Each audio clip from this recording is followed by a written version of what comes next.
Actually, before I do that, I just want to show you the manual. I've managed to keep this manual in good condition. It's the original one. Starts off in Japanese, why not? They made it. And then halfway through, you get the English part of the manual. And it's a great introduction to synthesis, analog synthesis, or really any synthesis. And pretty much everything I was explaining in layman's terms, they go into a bit more technical detail here.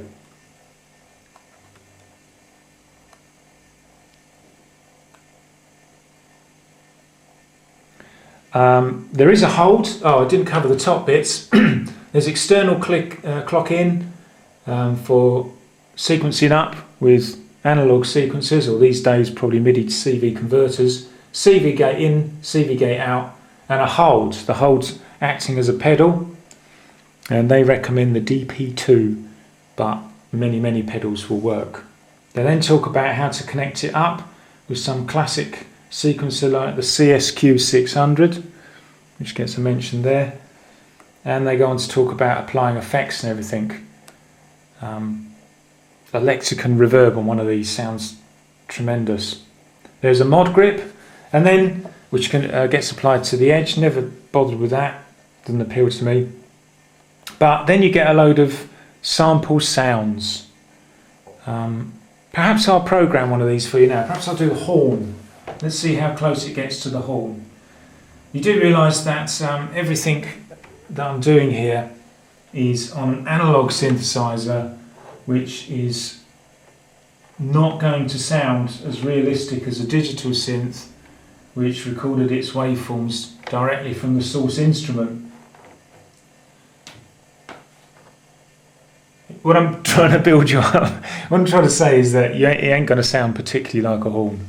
But it will sound like a synth horn if I've done it right.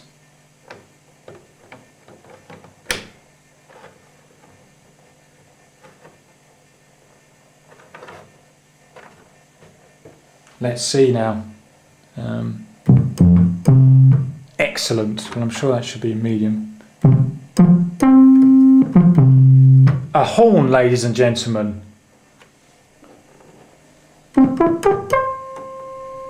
Yeah. I've probably missed something out there, and that's quite humorous. The whole thing's quite humorous. It's not really going to sound like the sounds.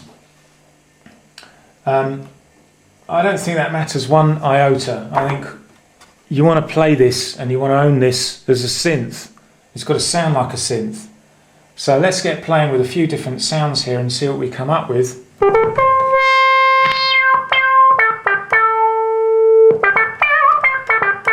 A synth, fantastic. I did promise a filter sweep earlier on, so let's get one of these going. So you'd want something slow coming in, and then pulse width on the envelope.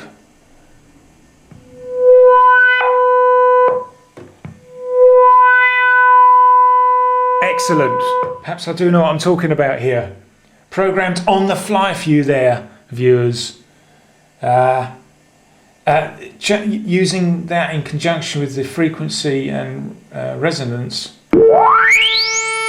goes a bit nuts.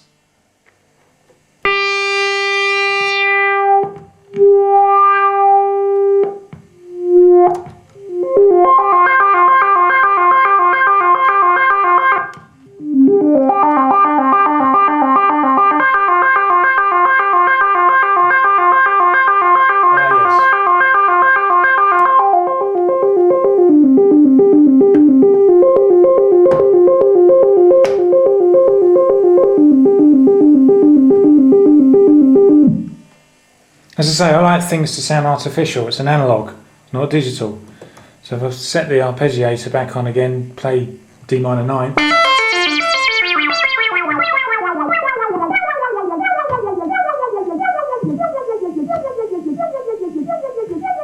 Now on these analogs, I'm a bit of a sucker for having just a bit of attack, so it goes wow, wow all the time.